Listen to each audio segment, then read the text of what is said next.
it's Shannon. Welcome back to my channel. Why do I have a plunger in my hand?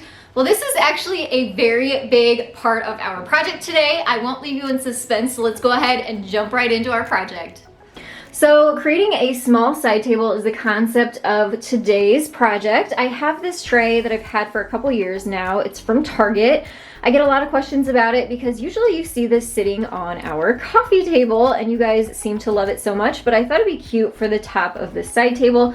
So use whatever kind of tray that you have, or you could even take this concept and create a plant stand out of it just by adjusting some of the measurements. And I'll kind of give you an idea of those measurements that you'll need to adjust as we get to that part.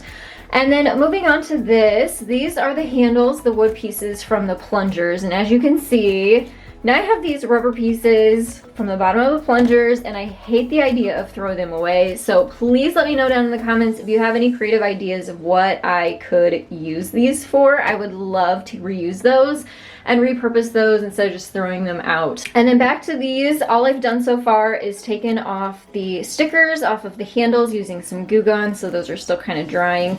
And what I'm gonna do first is start getting my measurements. So I need to kind of see how wide this is so I can start working to build the base.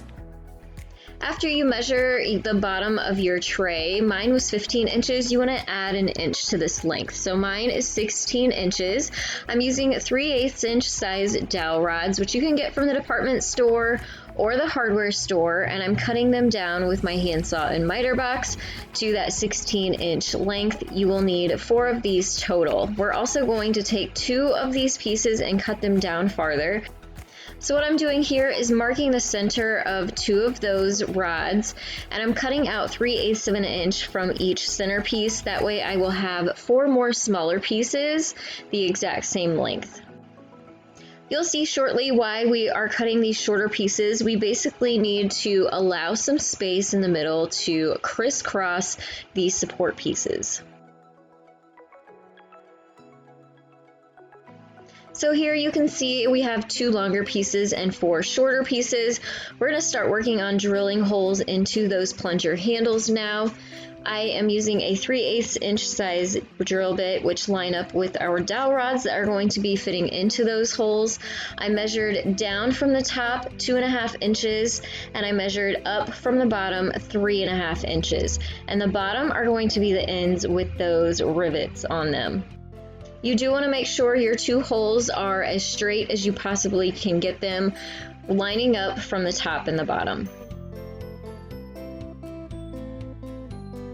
Now I'm just using some wood glue to piece all of this together. You want to take 2 of your plunger handles and add a long dowel rod to the top of the first set, and the next one you're going to add wood glue to the bottom holes and add your long piece to that set.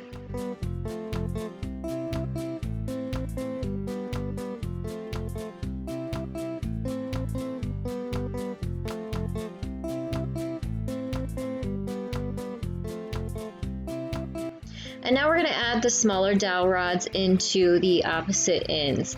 So you will have that gap in the middle, and we want that so we can attach this all together here shortly.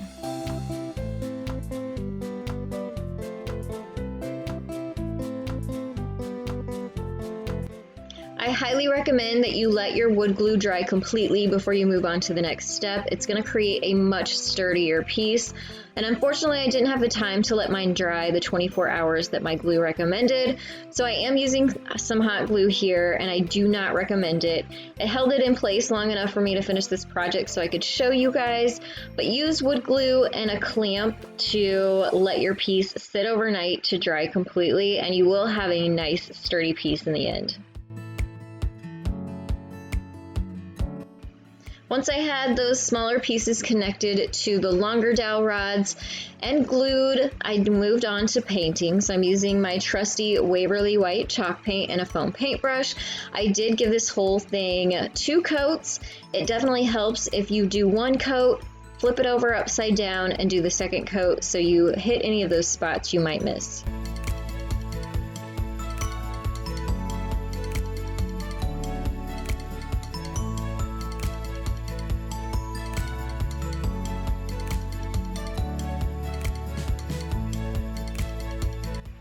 And now I'm going to add some extra sturdiness to those middle cross pieces using some jute. So I'm tying knots and just wrapping it around the center, kind of in an X pattern, and then adding some hot glue in there too, just to kind of give it some extra stability.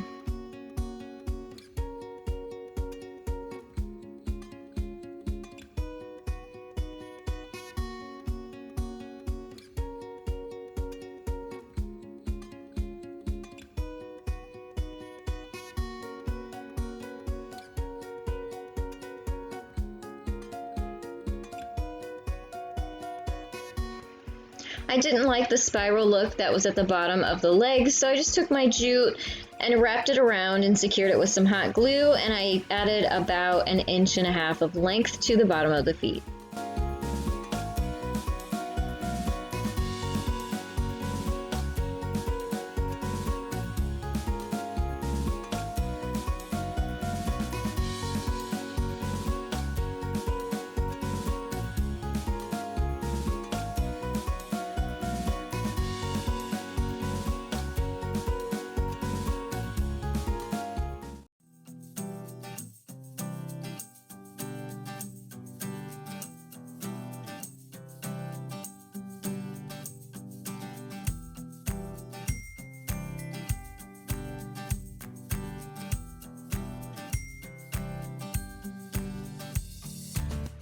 I hope that this tutorial inspired you. I have more fun videos that I hope you'll check out popping up on your screen.